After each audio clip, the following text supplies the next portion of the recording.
is the Nespresso frother. You can see that it comes with the actual frother, and then there is a base for it that you just set the frother on top of.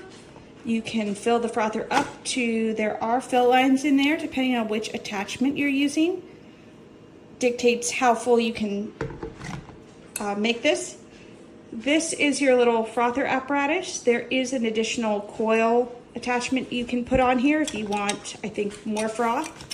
You basically just set it on top of the little notch down there, or the little post, it just magnets in. And then once your base is plugged in, you can short press, just one press. Short press will be your hot setting, so it'll heat the milk and froth it.